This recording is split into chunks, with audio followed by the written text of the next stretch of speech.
My name's Hilton Koppe, and I'm delighted to be moderating this conversation this afternoon. Joining me on the panel are three wonderful writers.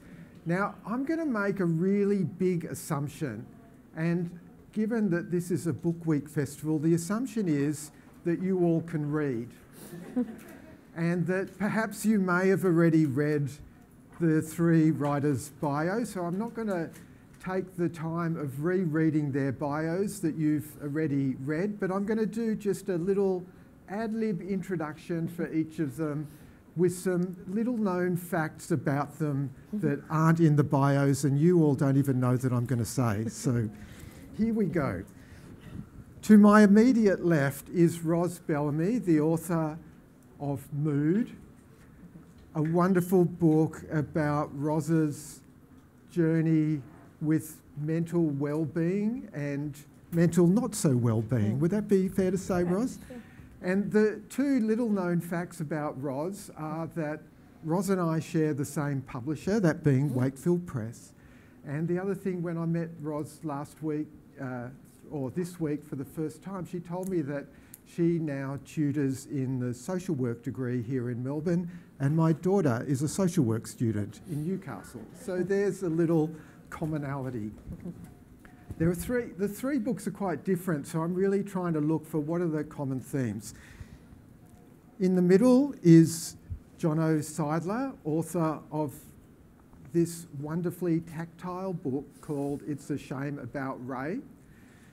Now, Ray Seidler was Jono's father, and he was a medical practitioner around the same age as me in Sydney, and Ray and I were contemporaries, and when I was starting my medical education career, Ray was a mentor and a guide for me, and he taught me that it's okay to be a doctor and to be a human being at the same time, and also not to be judgmental of the people in front of me. It was a very different message from the messages I got from some of the other teachers.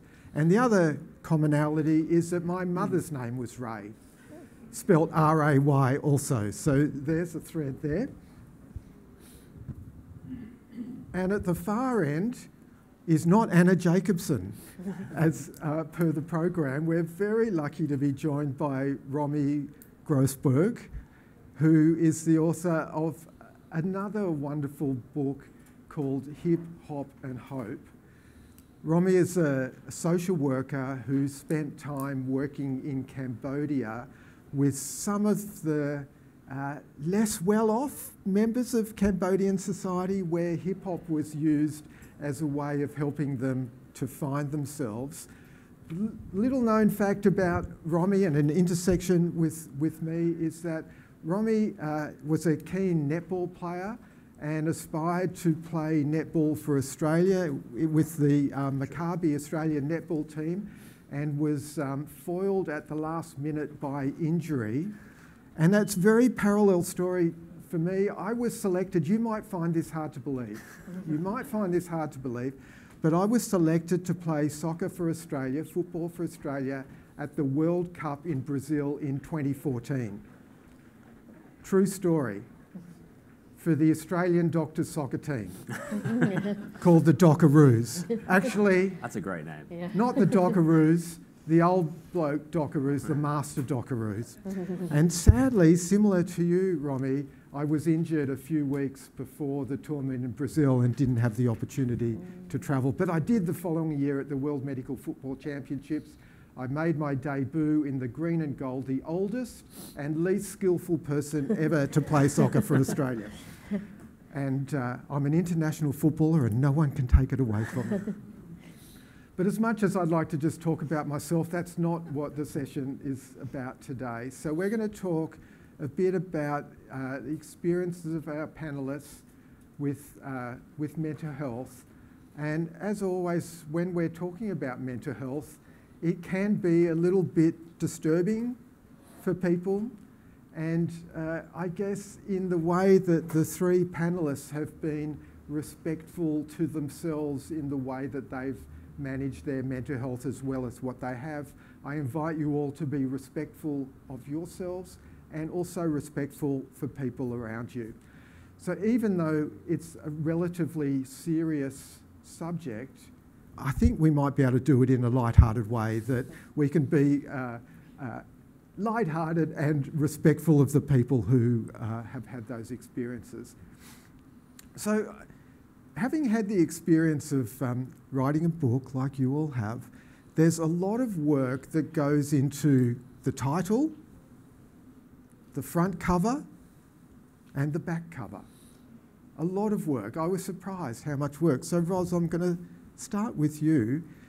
Can you tell us, choose one or all of those, the title, the front cover or the back cover? What was the process for you in coming up with Mood? Where is it?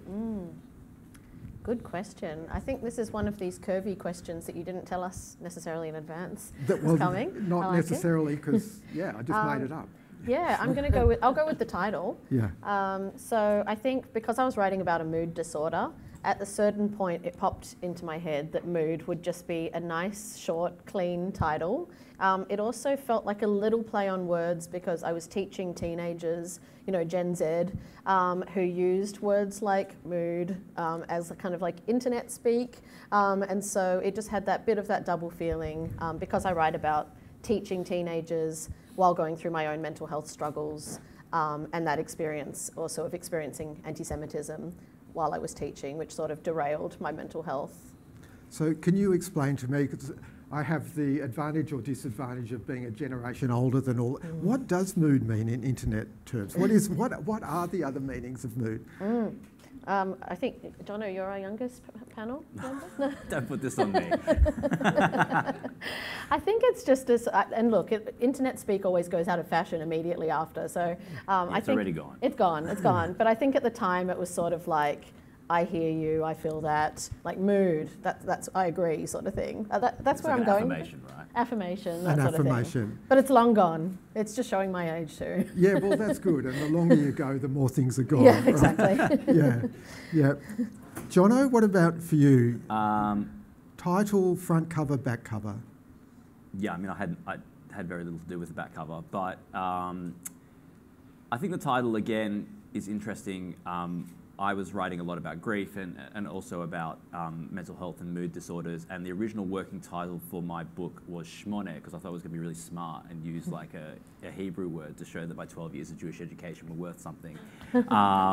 Actually, I think it was Sheva or Shiva or something, and then I realized that I had the days wrong. I was talking to a rabbi. I was like, "What do you think about this?" He's like, "You know that like Shiva is 7 and that's the number of days." I was like, I knew that. I absolutely knew that. And then the whole thing went out the window. I was like, this is a shit title. I have to start again. I worked as a music journalist, and I've always been interested in using music and culture as a Trojan horse for larger conversations, same as like internet speak as well, to have tough conversations in more accessible ways. So It's a Shame About Race, actually the title of a album by a band called the Lemonheads, who were very popular in Australia in the 90s. I had absolutely no idea at the time. But what I really liked about the combination is that it dealt with the idea of shame and how my family dealt with what was going on with my dad. But also it had that kind of musical through line for people, so they would just pick it up in the bookshop and not actually realise what they were getting, which I thought was quite cool, because I think I distressed quite a lot of people who picked up a book thinking they were learning about 90s rock music, but actually they weren't. So that's a pro tip. Partly was about... It was. The other thing I found out, which is just as an aside, is that everything is copyright and IP when you talk about publishing, but the one thing that you cannot copyright is a book title. So you can actually use any song lyric, anything you want. You can call it Gone with the Wind, whatever you want to do, and you're not going to get sued. So that's a good piece of information, because, otherwise I might have been in trouble. You might have been in trouble. And I also like how you use the double meaning of the word shame. Like, it's a pity, but then also, and particularly with mental health, there is a lot of shame, isn't there? Yeah. It seems smarter than it is. It was nice at the time, and then I get to claim the double meaning as other people take it on. So it's great like that. Yeah, well, I claim it while you can. What about for you, Romi? The title Hip Hop and Hope actually existed before I wrote my first words. I have no idea why, but I came up with hip hop and hope, and it stuck from the absolute beginning, even as I was literally writing the first words 11 years ago in Laos, in Luang Prabang, down on the river. So hip hop and hope was always there. It just had a nice ring, it was catchy. I used to bump into people from 10 years previous saying to me, "You're that girl that wrote Hip Hop and Hope." And I'd never even written the book, but everybody remembered the title, so I knew I had a bit of a winner there. And then recently, when I started looking at the publishing end, where people would pick it up and read it, I realised that Hip Hop and Hope, whilst it sounded really cool, and I thought it was cool, would probably knock out 90% of readers, because even in this room, and I thought about my parents, my sister, my cousins, my friends, who would pick up a book called Hip Hop if you're not into hip hop? And the book's actually not about hip hop. Hip hop is the backdrop to the book. So then I had to really work on the subtitle, which took way longer, which is one woman's journey in the slums of Cambodia. And then I'm like, now it's interesting. There's a woman, she's on a journey, slums, Cambodia, hip hop, what the hell's going on? Then it became interesting. So it took a while it was really last minute where I went, oh shit, I just knocked out my entire readership. So then I had to really come up with it again. And as for the front and back cover, I have amazing photographers that live in Cambodia with me, American photographers. And my designer from Sydney is just a genius. I love the front cover and the back cover. I just adore it. And my designer is just amazing, Josh in Sydney, that I somehow found. And I interviewed a lot of designers, and he is the geekiest looking Ed Sheeran lookalike that I thought, you're the guy. Yeah. Yeah. So. And it worked for you, so you felt a sense of it resonated for you. Yeah, well, you know, we say we don't judge a book by its cover, which actually we 100% judge a book by its cover. So the book cover at that point is actually way more important than the book, because if you don't nail the cover, no one will pick up the book. So it's really, really important. And when I interviewed designers, and I full-on interviewed lots of designers, he was the only guy that said, I said, how do you work? And he was the only one that said, I want to read the book first, and then I will feel it, then I will come up with design. And no one else said that. And I'm like, this is a guy that cares about his clients. Yeah, that's great. So I come from northern New South Wales. Lots of people feel their way into things, and sometimes it can be good and sometimes not so good. Just one small little plug about this little gem that you can also get in the bookshop. So I initially self-published, and so I had, unlike you, Jono, complete control over the cover and the title. And I was working with a designer, and the brief was, do whatever you like, just don't put a stethoscope on it. And of course there's a stethoscope. She worked in London, and interestingly it was her last job just before she gave birth to her first child.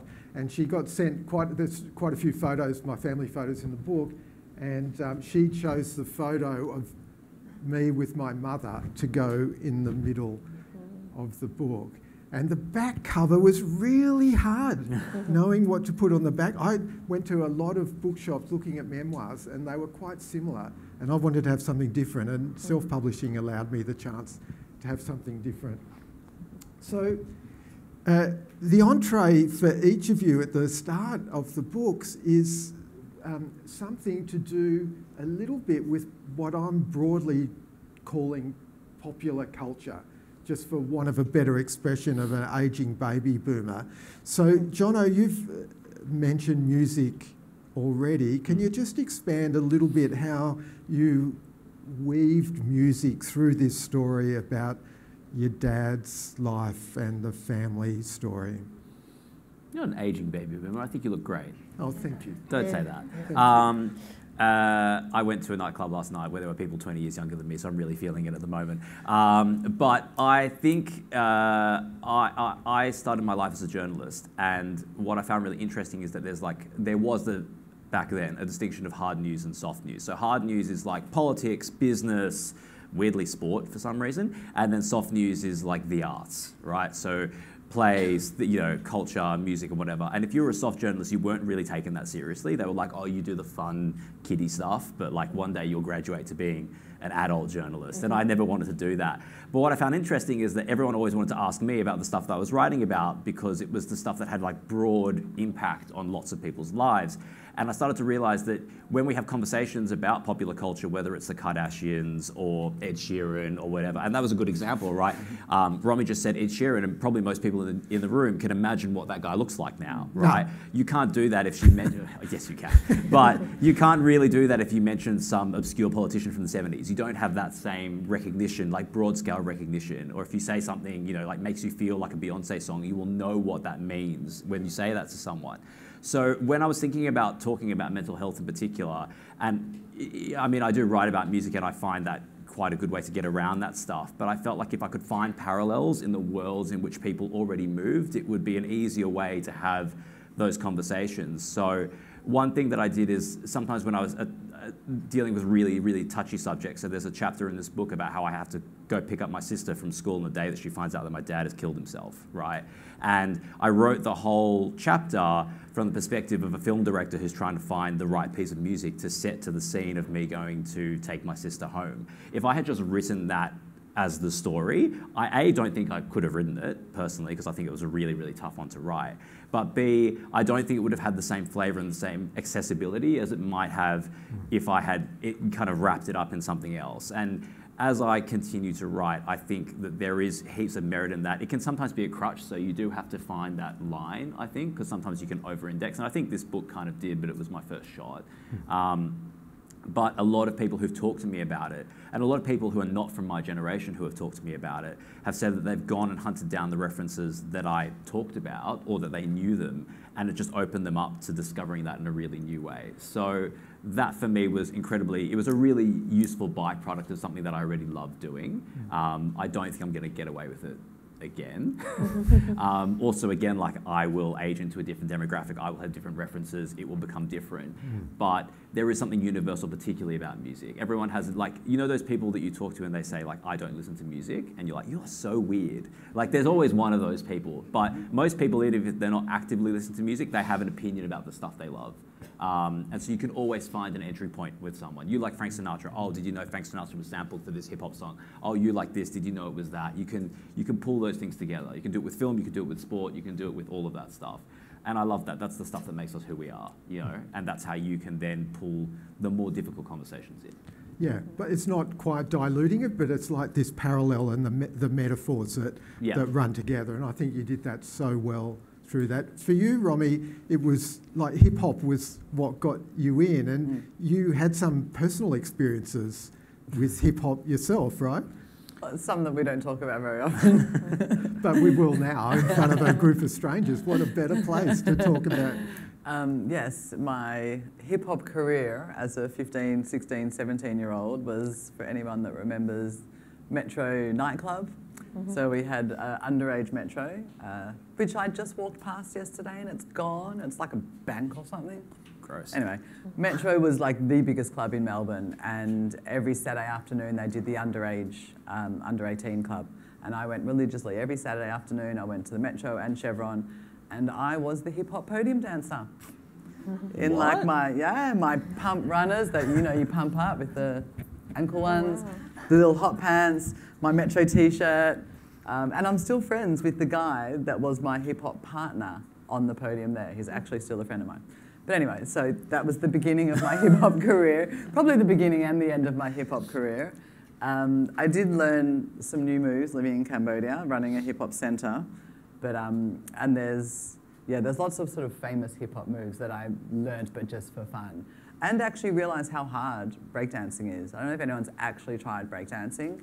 I did one workshop of freezes, which is all the moves you see on the ground, and I was in bed for days. And there were muscles I didn't know that existed in my body.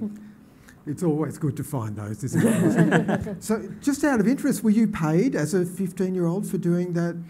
We got free entry, free drinks, although that was like Coke and Fanta, and merchandise and stuff like that. Yeah. But I don't think we got paid actual. Oh, maybe we did. So you were professional, semi-professional. Yeah, I was a well-professional. Yeah. International professional hip hop artist. Yeah, fantastic. And Ros, for you, your book starts with the introduction to a completely new thing for me in popular culture. I don't trust my memory. Buffy the Vampire Slayer plays a really big role in the book, but in your story as well. Would you like to share the importance of that for you? Yeah, a big part of my story is about coming out. So it's about like realising there was something different about my sexuality from the, what was taught at school in sex ed, which was just, boys and girls like each other and this is what happens. Realising something was different, and I think Buffy was one of those things that kind of cued me onto that. So for those who don't know, it's a show about, it's very silly when you try and explain it, but someone who kills vampires, and it has lots of lovely, bigger human stories that it tells through this vampire slaying, but it was this show that's kind of a cult favourite for many. I was teaching someone who's 20 years younger, speaking of feeling older, who was wearing a Buffy t-shirt, and I was like, oh, it's still popular among the kids. Like, it's nice to see. But this cult favourite sort of had feminist themes as well. Like Buffy didn't need anyone else to kind of slay the vampires, although she needed her friends. So for me, it was a way into another world because I felt very lonely in the world that I lived in. So there was Buffy, that was a big one in the book, but there were a few others I think as well in terms of that popular culture journey. I think Rent, the musical, I don't know if there'll be any nods here, but Rent, a Broadway musical that's about AIDS, but it has a lot of different a lot about sexuality in it as well. And I wrote in the book that I remember in the 90s, the Jewish community of Sydney all flocking to go see this musical about HIV/AIDS and saying there must have been someone very savvy in the marketing department to get all the Jews on board, middle-class Jews off to see this musical, because there was something about it that was like quite disconnected from our reality in the eastern suburbs, but obviously it connected in with something as well. And I think it was that kind of gritty New York urban culture and that fear of there was a lot of loss, there was a lot of grief, but also subcultures as well. And for me, it was always the subcultures because I just didn't fit into the mainstream cultures. And so I went to a Jewish school all the way through from K to 12, and it just didn't really fit in there. And so I was always looking for those kind of murky subcultures in the shadows where I felt much more at home. And so Buffy is just one example, just a kind of like funny, witty, strange show that I think for outsiders, was often very popular. So that theme about fitting in runs through all three books. And one of the other themes that runs through is something about being either second or third generation Holocaust and wartime survivors. It's a theme that runs through. And Romi, you spoke about when you arrived in Cambodia, about somehow being drawn to the Cambodian people because of your shared experiences of being the descendants of wartime experience. Well, it was funny because when I was going to Cambodia, I sort of went for the job not really thinking I would get it. Then I got it. Then I realised I knew nothing about Cambodia, and then I landed and freaked out. And I sort of had this feeling that maybe being, next generations of Holocaust survivors, that might help me to understand the people that I was working with, because the Khmer Rouge is the Holocaust of Asia, and that's very, very recent. It was only in the 75 to 79, and then they had lots of other wars going on to sort of 82, 83, so their war history is very recent. So my thought was, will I understand coming out of that sort of those generations, and maybe that will make sense for me to understand these guys who are coming out of it, because the kids that I was working with were the children of the Holocaust of Asia. So a lot of them had either lost their parents or had gone into extreme poverty because of it. So they were still very much living as sort of war survivors. And you could feel it. There was generations that were completely wiped out, and you can feel it in the streets. And I think I say in my book, never, you know, and I'm very well travelled, but never have I felt the history of a country as deeply as when I landed in Phnom Penh. You can really, really feel it. And because it's a very deeply Buddhist culture, they believe in the way that they send off the spirits with the 7-day prayer. And because that never happened, because of the Khmer Rouge, a lot of people that go to Cambodia say that they can feel this deep eeriness of the city. And the locals say it's because all the spirits of those that were gone are still roaming in the streets because they never got to send them off to their rightful place. So I love Buddhist culture and Hindi culture, and I've lived in a lot of Asia. And that kind of makes sense to me, but I thought it would not work in my favour, but I thought it would make sense. But then when I got there, the reality was the poverty is so extreme that just adds a whole nother layer to not only being survivors of wartime, but now they're living still in ground zero, which is what Pol Pot's intention was.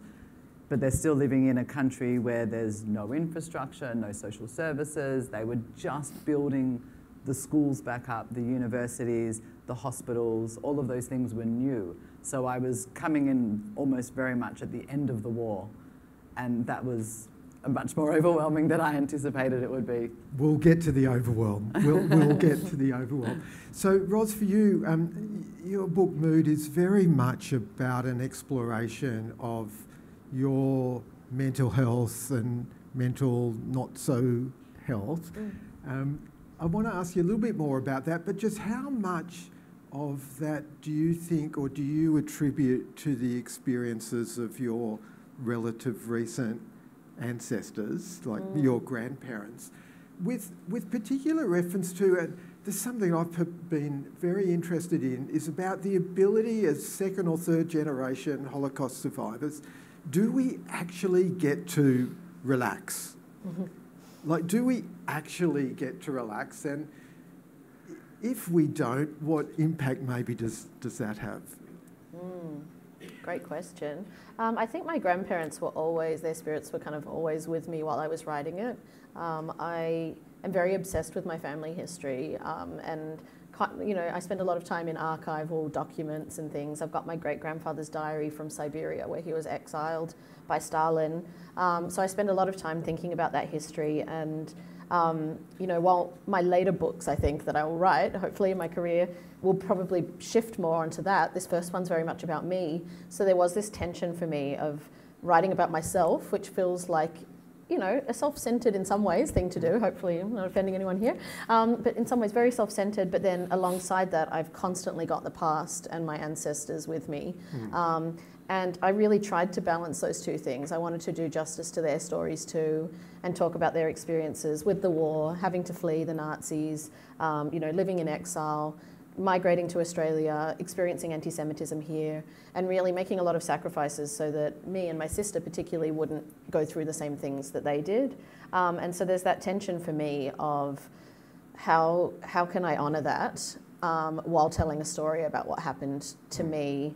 And so I think, hopefully I managed it. I think one thing I thought about a lot was, you know, there are whispers often in families about mental illness. We don't always have, you know, diagnoses on paper. We don't always have our full family histories that we'd like, especially for Jews and, you know, with our past. And so there was sort of rumours of particular things amongst certain family members that I really wondered about. And so I often thought a lot about what I went through and how different it would have been if I went through that back then, well, these, you know, decades earlier. Yeah, I spent a lot of time thinking about that, like the privileges that I had in looking after myself and seeking the help I needed, compared with the silence that, you know, particularly a lot of women in my family went through when they experienced particular symptoms. It was just, you know, take to bed then, you know, don't talk too much about it. There's not just stigma, but there's also fear. There's a safety aspect. Keep it quiet, try to fit in and look normal, and just spend time in bed if you're unwell. And so I think that tension for me is really important. And yeah, I hope that answers the question. It answers it well, and I like that idea of just going to bed and stay there until... Sounds very nice, doesn't it? I might take that on. For you, Jono, the mental health family history was very much day-to-day reality in your household with your dad. And just again, coming back to this ability to being able to relax fully. I'm really curious about how it was growing up with a father who experienced fairly significant mental illness and the impact that had on you, sort of, being on edge. Could you relax? What sort of impact did that have for you, apart from the perhaps genetic impact, the nurture impact? Yeah, that's an interesting question. I think similar to Roz, we live in a privileged time in that we are allowed to have the discussions and seek the help that we need at the time that we need it. But my dad is of a generation that didn't necessarily have access to that, and so we were experiencing that clash in real time. I mentioned the privilege because I grew up, I went to a Jewish day school, same Jewish day school as Roz, but I was not really aware of what was going on with my dad until I was like, I'd say 14 or 15. My mum did a really good job of burying it because she had to, because he was a doctor, and back then doctors would lose their jobs if they had significant mental health impairments. So for the family finances, we just couldn't do it. But also societally, it was just not a thing that was talked about. So none of his friends knew. His sister barely knew.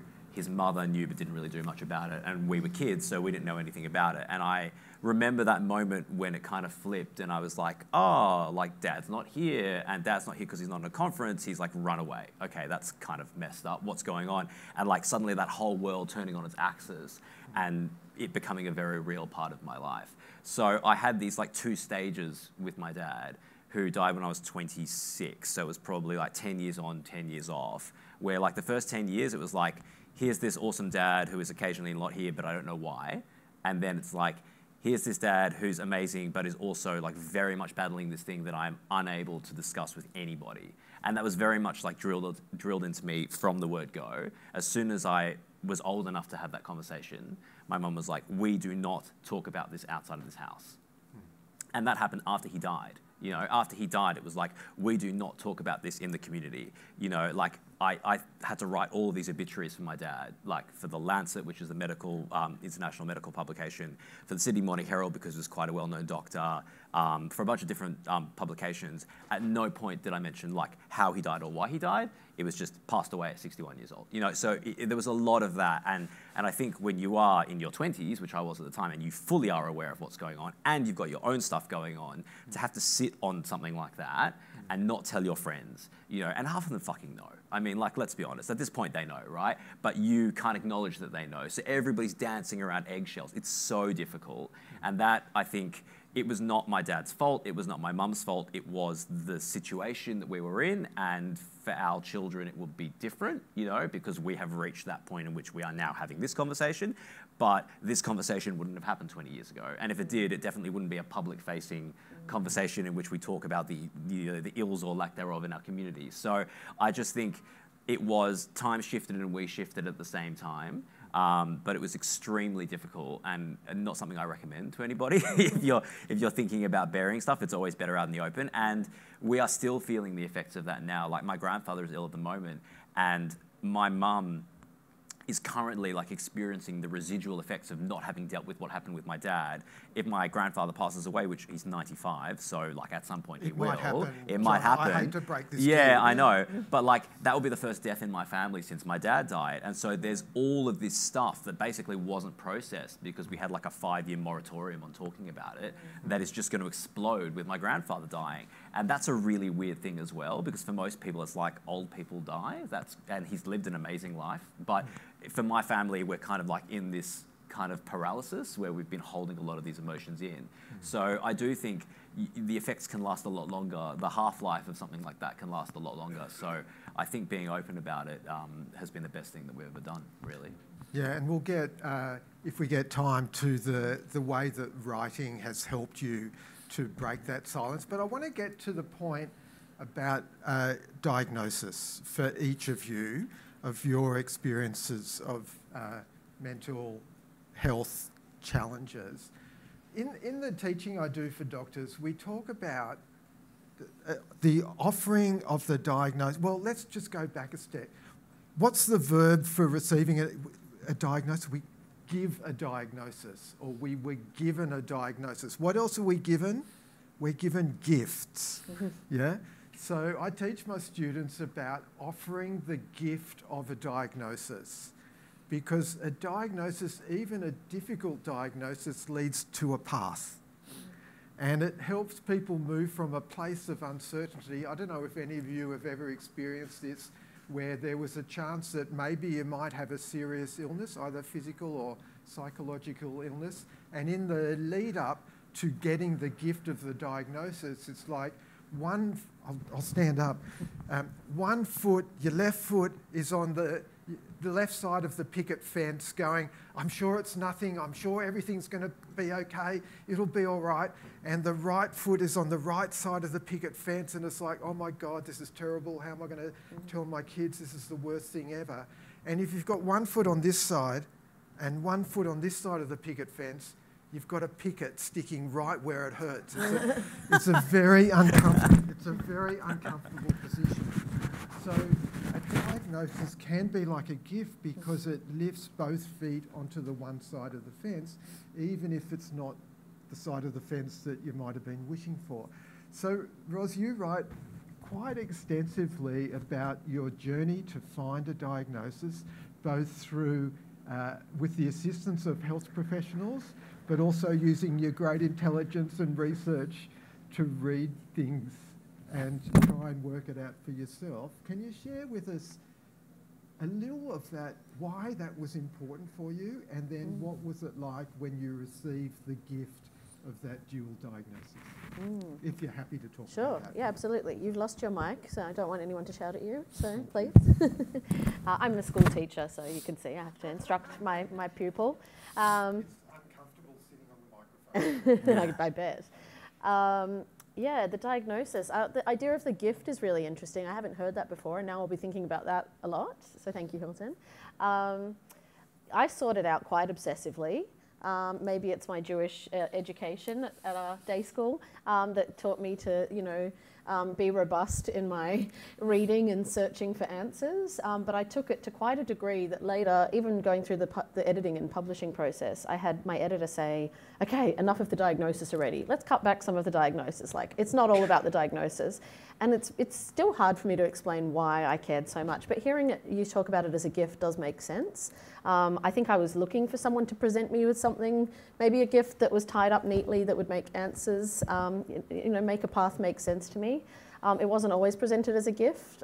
In the book, I describe one scene where it's, I think, more hurled at me like a weapon by one particular health professional that I don't recommend. And I think diagnoses can be presented, with care and kindness and gentleness. They can also be particular ones, so I talk about borderline personality disorder, and that's a tricky one. That's one that comes in, italics or underlined, is how I imagine it mentally. It's a really tricky diagnosis, lots of stigma, lots of terrible media and popular culture representation, awful movies in my teenage years. So by the time I heard that diagnosis, it was like, oh God, please not that one. It's also a very gendered one, so it's often, it's much more predominantly given to females, and it's now questioned too in many ways. I won't bore you all with too much detail about it, but when I was presented with it, it was sort of, I don't want this, please don't give it to me, but also I desperately want to understand myself, so I'll accept it, this poison chalice, and I'll do with it what I can. And so I think I talk about diagnosis as much as I do just because I like to understand myself and others. And so it's clues to me. So I took those clues on. Even if I didn't like them, I just sat with them. So I'm not sure about how the others feel, particularly in you, but I think bipolar I felt differently about. I think maybe bipolar disorder has a bit of a different depiction in popular culture. It's a little bit more exciting, if not dangerous. And so it was kind of like, ooh, bipolar, like that's a badass one, isn't it? It's a badass, it's a roller coaster, it's, it's telling people online off for using bipolar as an adjective, stop doing that. But it's also like when you're living it, it's a bit like, okay, yeah, that fits. I've got those highs and lows. Was that your experience, Jono? Yeah, I mean, I have a scene in my book, which is, I got my diagnosis from the Black Dog Institute, which is like a preeminent, basically they couldn't figure out what was going on with me. They kept putting me on different drugs, didn't work. It was actually making it worse. And I think in reality, because my dad was unwell, he was like really trying hard for me not to have it, you know. He was just like, fuck, anything but this. And it turns out that's exactly what I had. It was what my grandfather had, so like, go figure. But I went there and the guy asked me like 3 questions. He was like, when did you last sleep? What color are your shoes? Like, just like really, like before I even finished, he's like, you have bipolar disorder. Like, that's it. And I was just like, what? Like it cannot be this simple. And it was, and it obviously, there had been a long road up to that. But I remember being extremely upset about it and like crying outside the psychiatrist's office when I found out. And my dad took me home and like Googled famous celebrities with bipolar disorder, and it was like the who's who of who you want to be when you're a kid, you know. All the famous movie stars, all the famous musicians, you know. And I was just like, oh, okay, it's not the curse that I have been accustomed to believing it will be. It can actually be a gift. And to your point about a diagnosis being a gift, I think, and the gender thing as well, I think for a young man receiving a bipolar diagnosis, it makes you feel like you have edge, which is just not true. But like you feel like, oh, you know, this is like added something to me that makes me like exotic or something. It wasn't, it just meant I had to go on medication for the rest of my life. But I think my dad kind of like normalizing that for me and realizing that that could be something that I looked up to was like the single best gift that he ever gave me, because I could have just gone home, been put onto lithium and just like suffered, you know, quote unquote suffered for my whole life, being like, my life is over, I'm not normal, I won't integrate, I won't get married, like no one will want to hang out with me, you know, I'm a disaster. Because again, this is like pre-Movember, pre-Are You OK Day, like we have come very far in a very short period of time, society, and I think sometimes people forget. You know, I talked to my sister about this. She's grown up, she's 10 years younger than me, in this consciousness of mental health that just did not exist when we were growing up in the same way. So, you know, like if that had happened now, I would have had a very different relationship to being diagnosed with bipolar today as I did 15, 16 years ago. It's just, it's a whole world. It feels like a different world. So it really did feel like a gift because of what my dad did. But otherwise, I can imagine it probably would have, like it initially felt like an axe. An axe that turned into a gift. Yeah. And Romi, for you, it was quite a different experience. When Romi and I were talking earlier this week, first time that we met over FaceTime, I said, oh, well, I'm really interested to explore how, in the face of all the suffering that you saw in Cambodia, that you remained so resilient and you remained so well. And Romi said, well, you clearly haven't read the bits in the book yet about the 2 breakdowns, because I hadn't. So just talk a little bit about those breakdowns and how it was different because of where you were. Yeah, that's funny. I remember that. I was like, oh, you haven't got to the breakdown yet, have you? Like, no, I'm halfway through. And what was interesting was I hadn't even thought about the language I was using. Was the first question you said. You asked something about a diagnosis, about who diagnosed you or how it was diagnosed. I'm like, no diagnosis. I'm living in Cambodia. No one diagnoses anyone with anything. You just go, oh, I'm having a breakdown. Cool. What should I do about it? Luckily for me, I'm actually a counsellor and I specialise in mental health. So I do a lot of self-diagnosing because I live in Asia and I still live in Asia. So my diagnoses are always self-diagnosing because I don't have a choice. Oh, my battery's run out.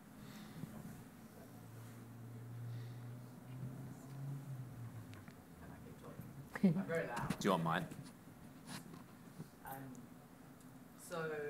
So when I was in Cambodia, I suppose we talked about a lot of overwhelm. So the kids that I work with are in constant crisis. So I work in the slums, I work with street kids, which means mostly gangs, victims of family violence, victims of exploitation, drugs, alcohol, orphans, like prostitution, you name it. And so for me, I felt this complete responsibility to every single kid that I worked with. And at most given days, that was about 200 kids a week.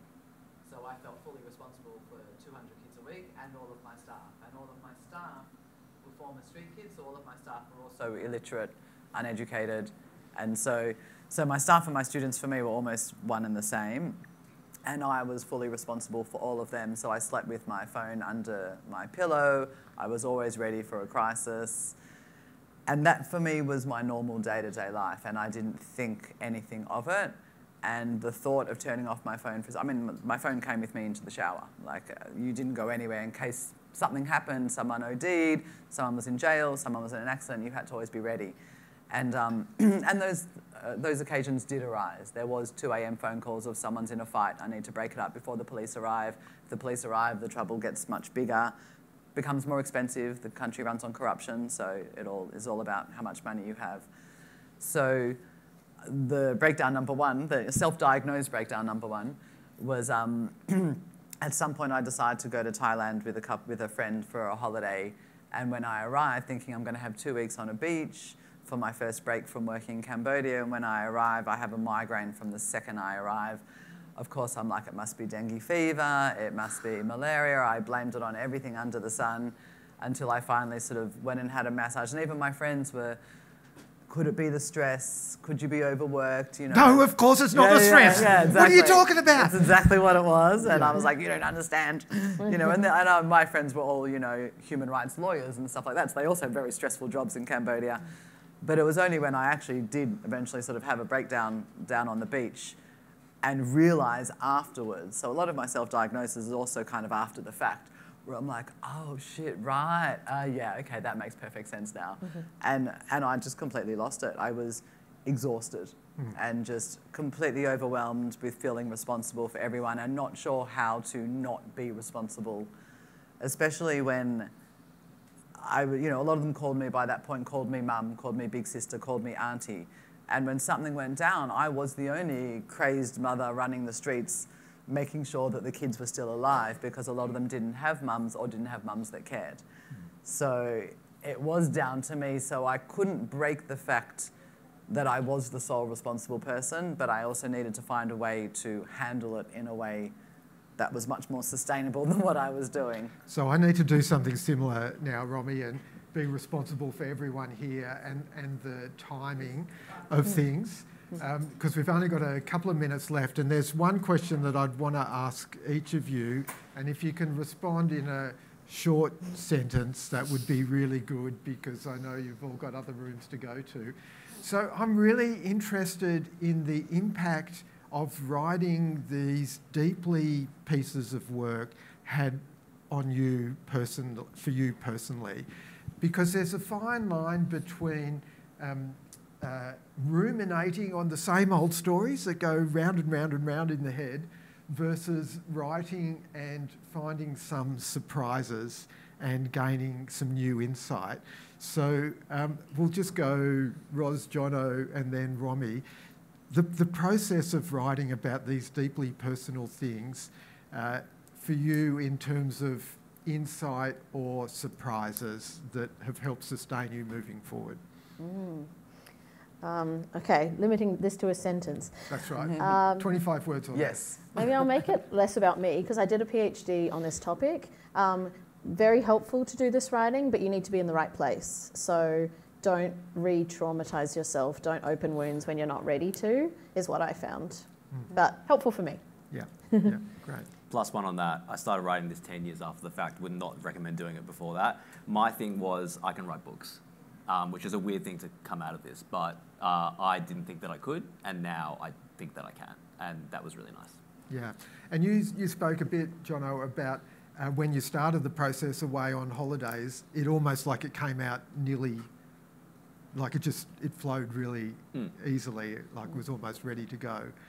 Yeah, and for you, Romi, it was a very long process, wasn't it? Yeah, well, but just listen to what Jono said. I actually wrote probably the first draft like that, and like Ros said, I was ready. I was ready and just went blah. Then it comes down to editing and fine-tuning and turning into a story. But the writing therapy, the book was way more than double the length for years, but that was just the therapy, and then it's bringing it back to what does the reader need. And I teach writing therapy, so similar to what Ros was saying, when you're ready, there's a technique for all types of trauma and mental health and self-realisation and self-expression. There's exercises for all those kinds of things, so I sort of did my own writing therapy back on myself also in my writing process. And it was just therapy. There were lots of times where I didn't care if I published, it was just therapy. And then I was like, oh, holy shit, this is a good story, I should publish it.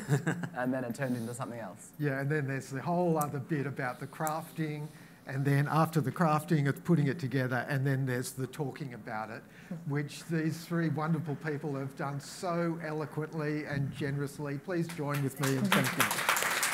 Thank you. Thank you to you. And I believe that you'll be available to sign books in the bookshop. Which is just right, just walk through that wall and you'll be in the bookshop, and they'll answer all those burning questions that you didn't get a chance to ask. Thanks everyone for coming. Thank you.